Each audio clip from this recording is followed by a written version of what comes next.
A new study has revealed the massive cost in terms of lives and money done to America and to the world, thanks to things like pollution from the generation and use of fossil fuels, big factories, stuff like that. What would we get if we were to move beyond that, to decarbonize our economy? Well, it turns out there would be a lot of benefits. Specifically, they might prevent over 50,000 premature deaths and save $608 billion in associated benefits annually.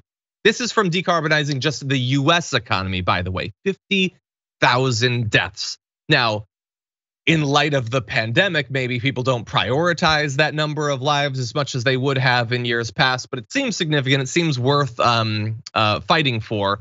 So let's give you a little bit more of what was found. This is a study published earlier this week in the journal GeoHealth. The University of Wisconsin-Madison's Nelson Institute for Environmental Studies looked at what happens as a result of the carbon emissions from the electric power, transportation, building, and industrial sectors.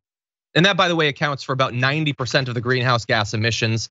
Although they do note that there is a substantial portion of pollution that comes from wood and bark burning. I had not expected that. Obviously, wildfires are a big issue, and there are people who consume those sorts of things for energy as well. But you can get a big portion of the way to decarbonization, specifically with those industries. Yeah, they found 53,200 premature deaths, $608 billion in benefits. And aside from just that, if that's not convincing enough to you, what we would get if we were to decarbonize, they expect 25,600 avoided non-fatal heart attacks, 5,000 asthma-related emergency room visits, and 3.68 million days of work lost. Now, this is huge in terms of the human toll. Those lives lost have ripple effects. These are horrific tragedies. But maybe like companies, maybe big business can look into this. It seems like you could save a bunch of money if you were to prioritize decarbonizing, even for your own selfish reasons. JR, what do you think? I'm trying to imagine a world when this happens. I've thought before, it's been recent, I guess it's as we're getting older.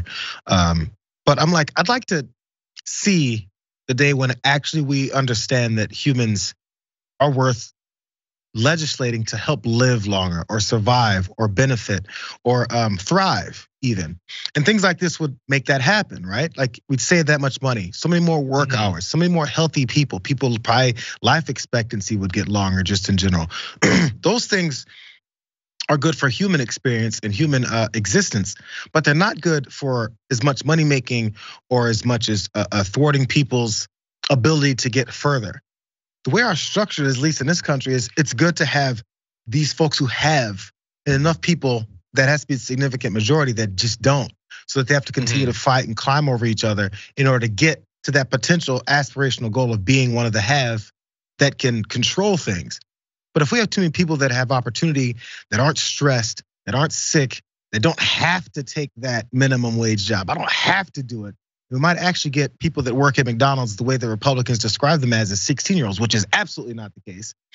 Then we'll have too many people that are doing well. And then the folks that are doing well, that are lording over all the rest of us, just won't feel the same. It just doesn't work out.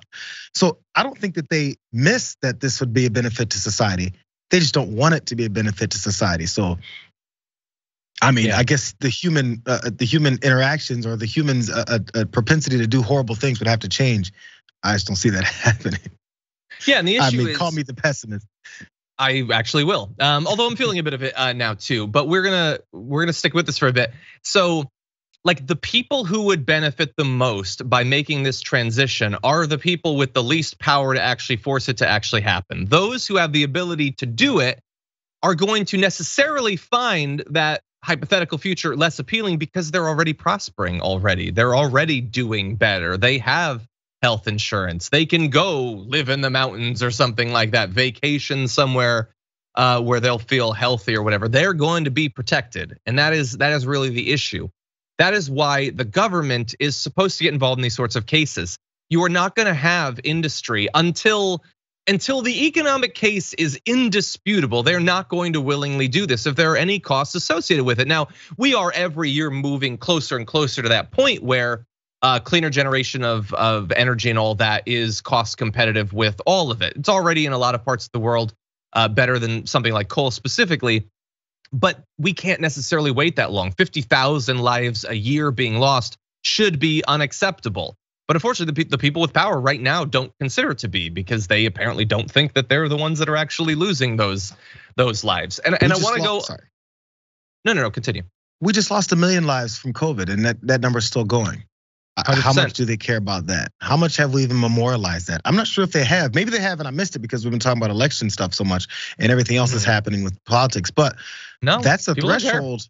And do we care? I mean, it's kind of, we've almost set the precedent now. So if we begin to care about American and human lives in general across the world, it wouldn't match up with the way we've been acting lately. So it would almost be taken aback and go, why is he doing this?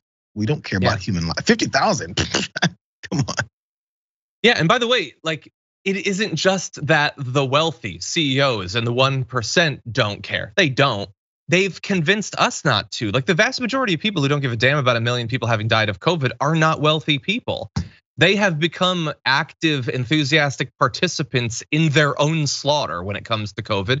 And also, it's not like regular conservatives are losing their minds about pollution, pushing for decarbonization for the economic and public health benefits.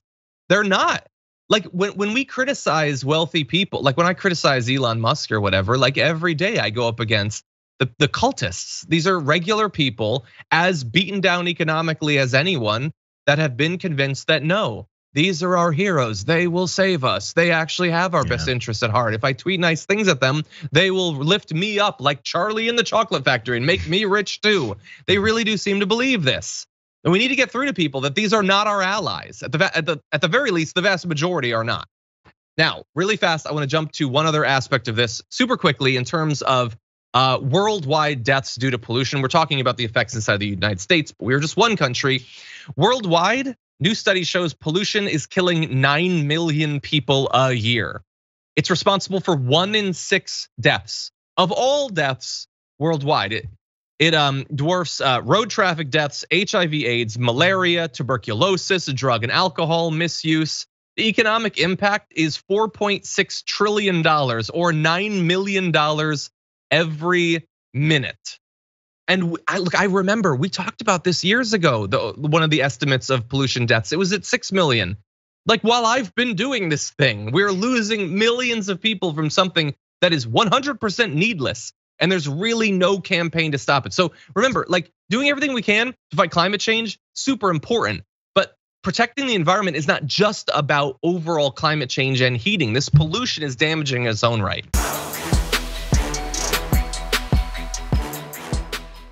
For more political news, breakdowns, interviews, stories of activism, and me trying my hardest to care about the occasional big celebrity news story, subscribe to our YouTube channel at youtube.com/The Damage Report. And you can ring the bell wherever it is so you don't miss anything.